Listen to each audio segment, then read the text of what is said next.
ಪರಪನಾಗ್ರಹಾರ ಜೈಲಿನಲ್ಲಿ ಕೈದಿಗಳಿಗೆ ರಾಜಾತಿಥ್ಯವನ್ನ ನೀಡಲಾಗ್ತಾ ಇದ್ದು ಜೈಲಿನಲ್ಲಿ ಮೋಸ್ಟ್ ವಾಂಟೆಡ್ ಉಗ್ರನಿಗೆ ರಾಜಾತಿಥ್ಯ ಸಿಗ್ತಾ ಇದೆ.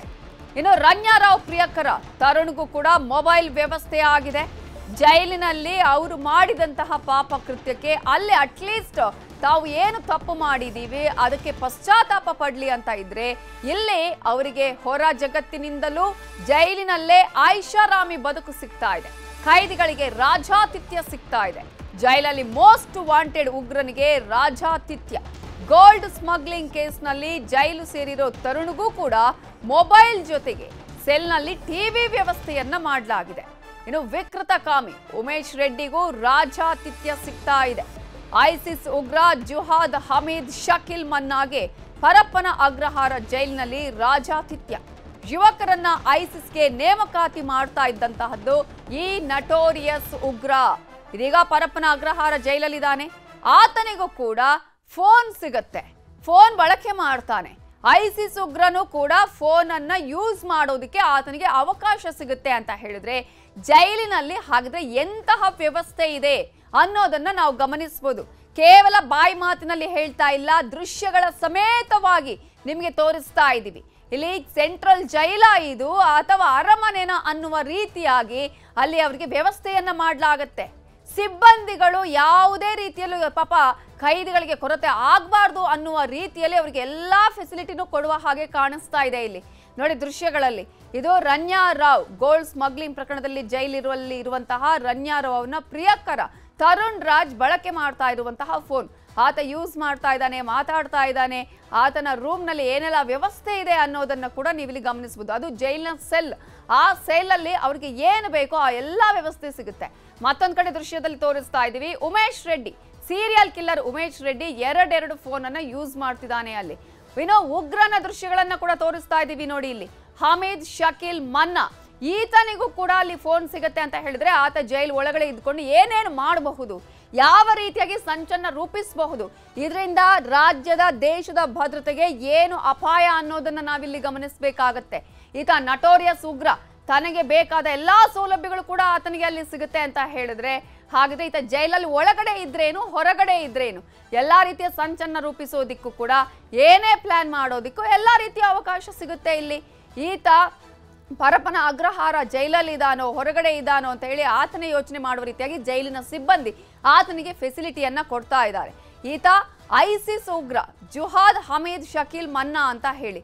ಆದ್ರೆ ಐಸಿಸ್ಗೆ ಈತ ಯುವಕರನ್ನ ನೇಮಕಾತಿ ಮಾಡ್ಕೊಳ್ತಾ ಇದ್ದ ಅನ್ನುವಂತಹ ಆರೋಪದ ಮೇಲೆ ಈತನನ್ನ ಒಳಗಡೆ ಹಾಕಲಾಗತ್ತೆ, ಬಂಧನಕ್ಕೆ ಒಳಪಡಿಸಲಾಗತ್ತೆ. ಆದ್ರೆ ಈತ ಇದೀಗ ಅಲ್ಲಿ ತನಗೆ ಬೇಕಾದ ಹಾಗೆ ಎಲ್ಲ ಸಂಪರ್ಕಗಳನ್ನ ಇಟ್ಕೊಳ್ತಾನೆ.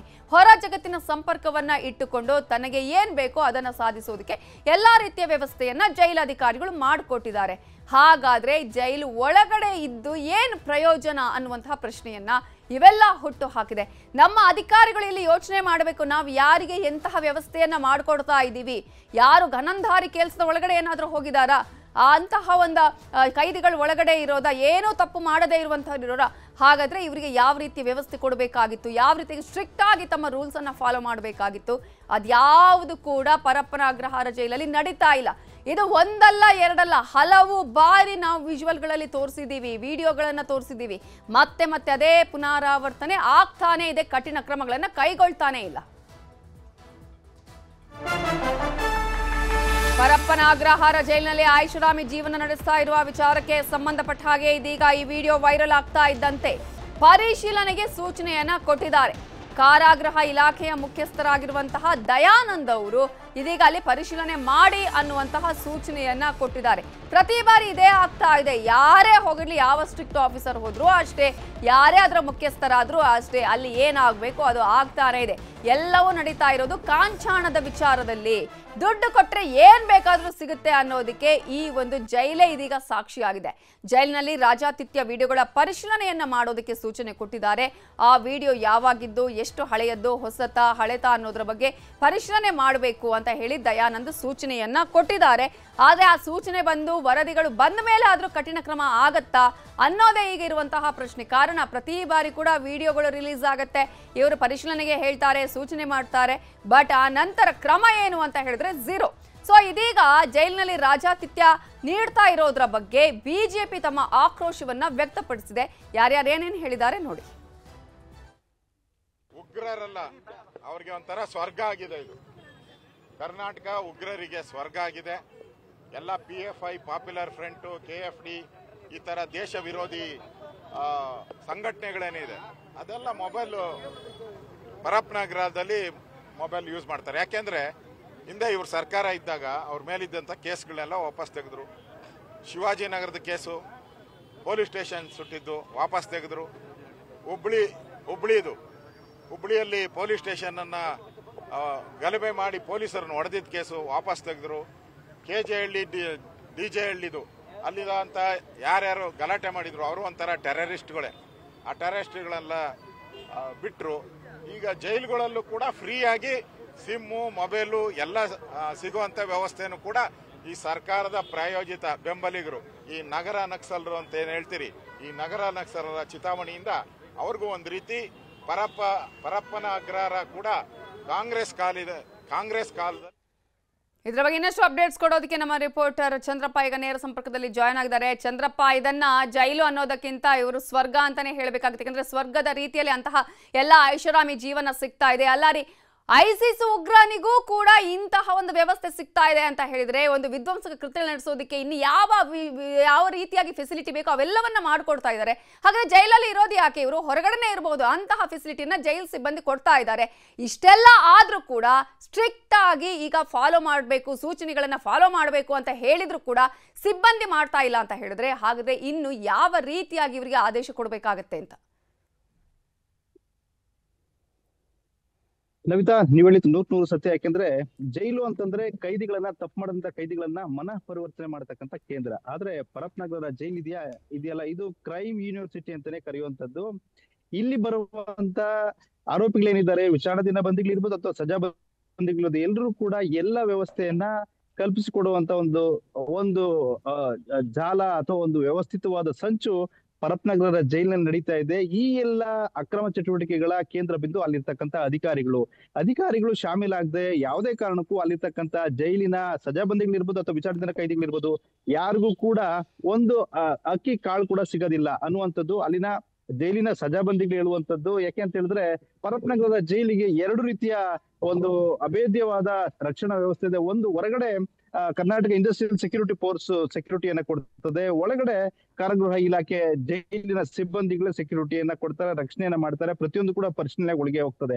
ನಾವು ಬೆಳಗ್ಗೆಯಿಂದ ಕೂಡ ನ್ಯೂಸ್ 18 ಬಿತ್ತರ ಆಗ್ತಾ ಇದೆ. ಒಂದು, ಗೋಲ್ಡ್ ಸ್ಮಗ್ಲಿಂಗ್ ಕೇಸಲ್ಲಿ ಅರೆಸ್ಟ್ ಆಗಿರ್ತಕ್ಕಂತಹ ರನ್ಯರ್ ಅವರ ಪ್ರಿಯಕರ ತರುಣ್ ರಾಜ್ಗೆ ಎಲ್ಲಾ ರೀತಿಯ ಸೌಲಭ್ಯವನ್ನ, ರಾಜಾತಿಥ್ಯವನ್ನು ನೀಡಲಾಗ್ತಾ ಇದೆ. ಆತ ಮೊಬೈಲ್ ಅನ್ನ ಬಳಕೆ ಮಾಡ್ತಾ ಇದ್ದಾನೆ, ಸ್ಮಾರ್ಟ್ ಟಿವಿ ಇದೆ, ಆತ ಅಡಿಗೆ ಮಾಡ್ಕೊಳ್ಳಿಕ್ಕೆ ಬೇಕಾದಂತ ಎಲ್ಲ ಪರಿಕರಗಳು ಕೂಡ ಆತನಿಗೆ ಸಿಕ್ಕಿದೆ ಜೈಲ್ನ ಸೆಲ್ ಅಲ್ಲಿ. ಮತ್ತಿನ್ನೊಂದು ಏನಂತ ಹೇಳಿದ್ರೆ, ಸೀರಿಯಲ್ ಕಿಲ್ಲರ್ ವಿಕೃತ ಕಾಮಿ ಉಮೇಶ್ ಡಿ ಕೂಡ ಒಂದಲ್ಲ 2 ಸ್ಮಾರ್ಟ್ ಫೋನ್, ಆಂಡ್ರಾಯ್ಡ್ ಫೋನ್ ಅನ್ನ ಬಳಕೆ ಮಾಡ್ತಾ ಇದ್ದಾನೆ. ಆತನಿಗೆ ಜೈಲಿನ ಅಧಿಕಾರಿಗಳು ಕೂಡ ಊಟದ ವ್ಯವಸ್ಥೆ ಇರ್ಬೋದು, ಎಲ್ಲ ಒಂದು ವ್ಯವಸ್ಥೆಯನ್ನ ಕೂಡ ಆತನಿಗೂ ಮಾಡಿಕೊಟ್ಟಿದ್ದಾರೆ. ಇದಾದ ಬಳಿಕ ಇನ್ನೊಂದು ಸ್ಫೋಟಕ ಸಂಗತಿ ಏನು ಅಂತ ಹೇಳಿದ್ರೆ, ಈ ದೇಶದ ವಿರೋಧಿ ಮತ್ತೆ ಈ ISIS ಉಗ್ರ ಇದ್ದಾನೆ ಶಕೀಲ್ ಮನ್ನಾ ಅಂತೇಳಿ, ಆತನಿಗೂ ಕೂಡ ಆತನ ಸೆಲ್ ನಲ್ಲಿ ಆತ ಸ್ಮಾರ್ಟ್ ಫೋನ್ ಬಳಕೆ ಮಾಡ್ಲಿಕ್ಕೆ ವ್ಯವಸ್ಥೆ ಮಾಡಲಾಗಿದೆ ಅಂತಂದ್ರೆ ಪರಪ್ಪನಗರ ಜೈಲಿನಿಂದ ದೇಶದ ಭದ್ರತೆಗೆ ಎಲ್ಲೋ ಒಂದ್ ಕಡೆ ಆತಂಕ ಎದುರಾಗಿದೆ.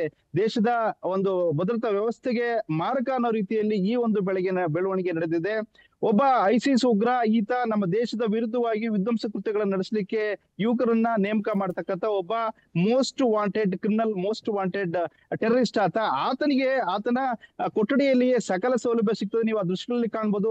ಆತನ ಕೊಠಡಿಯಲ್ಲೂ ಕೂಡ ಮೊಬೈಲ್ ಬಳಕೆ ಜೊತೆಗೆ ಒಂದಷ್ಟು ಪರಿಕರಗಳು ಕೂಡ, ತರಕಾರಿ ಕೂಡ ಆತನ ಕೊಠಡಿಯಲ್ಲಿ ಇದೆ. ಅಂದ್ರೆ ಆತ ಕೂಡ ಅಲ್ಲಿ ಅವನಿಗೆ ಬೇಕಾದಂತ ಎಲ್ಲ ಅಡಿಗೆಯನ್ನ ಮಾಡ್ಕೊಳ್ಬಹುದು. ಮತ್ತೆ ಹೊರಗಿನ ಪ್ರಪಂಚಕ್ಕೆ ಆತ ಯಾರ ಜೊತೆ, ಯಾರು ನಮ್ಮ ದೇಶ ವಿರೋಧಿಗಳಿದ್ದ ವಿಧ್ವಂಸ ಕೃತ್ಯ ನಡೆಸಲಿಕ್ಕೆ ಸಂಚು ರೂಪಿಸ್ತಾ ಇದ್ದಾರೆ ಅಥವಾ ಕಾಯ್ತಾ ಇದ್ದಾರೆ ಅಂತವರ ಸಂಪರ್ಕ ಕೂಡ ಆತ ಸಾಧಿಸಲಿಕ್ಕೆ ಈ ಒಂದು ಮೊಬೈಲ್ 100% ಬಳಕೆ ಆಗಿರೋ ಸಾಧ್ಯತೆ ಇದೆ. ಇಷ್ಟೆಲ್ಲ ಆದ್ರೂ ಕೂಡ ಪರಪ್ಪನಗರ ಜೈಲಿನ ಸಿಬ್ಬಂದಿಗಳಿರ್ಬೋದು ಅಥವಾ ಹಿರಿಯ ಅಧಿಕಾರಿಗಳು, ಈಗ ADGP ಕಾರಾಗೃಹ ಇಲಾಖೆ ADGP ದಯಾನಂದ್ರ ಅವರು ಕೂಡ ಕಳೆದ ಬಾರಿ ಗುಬ್ಬಚ್ಚಿನ ಪ್ರಕರಣದಲ್ಲಿ ಆತ ಭರ್ಜರಿಯಾಗಿ ಜೈಲಿನ ಸೆಲ್ ನಲ್ಲೇ ಬರ್ತ್ಡೇ ಪಾರ್ಟಿ ಮಾಡ್ಕೋತಾನೆ. ಆ ಸಂದರ್ಭದಲ್ಲಿ ಮತ್ತೆ ಇನ್ನೊಬ್ಬ ಸಜಾಬಂದಿ ಅಹಮದ್ ಅಲಿ ಅಂತ, ಆತ ಕೂಡ ಪರಪ್ಪನಗರ ಜೈಲಿನ ಒಳಗಡೆ ಪತ್ನಿಯನ್ನ ಕರೆಸ್ಕೊಂಡು ಫೋಟೋಗಳನ್ನ ಸೆಲ್ಫಿ ತಗೊಂಡಿರ್ತಾನೆ. ಆ ಪ್ರಕರಣ ಸಂಬಂಧಪಟ್ಟಾಗಿ ಇವೆಲ್ಲ ಇವೆಲ್ಲವೂ ಕೂಡ ಪದೇ ಪದೇ ಪರಪ್ಪನಗರ ಜೈಲಿನಲ್ಲಿ ರಾಜಕೀಯ ಪ್ರಕರಣ ಸಂಬಂಧಪಟ್ಟಾಗೆ ಒಂದಷ್ಟು ಪ್ರಕರಣಗಳು ದಾಖಲೆಗಳ ಸಹಿತ ವಿಡಿಯೋಗಳ ಸಹಿತ ಹೊರಗಡೆ ಬರ್ತಾ ಇದ್ರು ಕೂಡ ಇಲ್ಲಿವರೆಗೆ ಕೇವಲ ತನಿಖೆ ನೆಪ ಹೇಳಿ ಸೂಚನೆಯನ್ನ ಕೊಡ್ತೀನಿ, ತನಿಖೆ ಮಾಡ್ತಾ ಇದ್ದಾರೆ, ಕ್ರಮ ವಹಿಸ್ತೀವಿ ಅಂತೇಳಿ ಇಲ್ಲಿವರೆಗೂ ಯಾವೊಬ್ಬ ಪರಪ್ಪನಗರ ಜೈಲಿನ ಅಧಿಕಾರಿಗಳ ಮೇಲೆ ಕ್ರಮ ಆಗ್ಲಿಲ್ಲ. ಕೇವಲ ತನಿಖೆಗಷ್ಟೇ ಸೀಮಿತ ಆಗ್ತಾ ಇದೆ. ಅಂದ್ರೆ ಹಿರಿಯ ಅಧಿಕಾರಿಗಳು ಕೂಡ ಪರಪ್ಪನಗರ ಜೈಲಲ್ಲಿ ನಡೀತಾ ಇರ್ತಕ್ಕಂಥ ಅಕ್ರಮಗಳಲ್ಲಿ ಪಾಲ್ದಾರರ ಅನ್ನುವಂತ ಪ್ರಶ್ನೆ ಕಾಡ್ತದೆ. ಯಾಕೆ ಅಂತ ಹೇಳಿದ್ರೆ ಒಂದ್ ಕಡೆ ಇಡೀ ದೇಶವನ್ನೇ ಬೆಚ್ಚಿ ಬೀಳಿಸಿದಂತ ರನ್ಯಾರಾವ್ ಗೋಲ್ಡ್ ಸ್ಮಗ್ಲಿಂಗ್ ಪ್ರಕರಣದ ರೂವಾರಿಯಾದಂತಹ ರನ್ಯಾರಾವ್ ಪ್ರಿಯಕರ ತರುಣ್ ರಾಜ್ ಕೂಡ ಎಲ್ಲಾ ರೀತಿಯ ಸೌಲಭ್ಯ ಸಿಗ್ತಾ ಇದೆ. ಮತ್ತೆ ಆತನಿಗೆ ಏನ್ ಶಿಕ್ಷೆ ಆಗ್ತಾ ಇದೆ ಪರಪ್ಪನಗರ ಜೈಲಿನಲ್ಲಿ.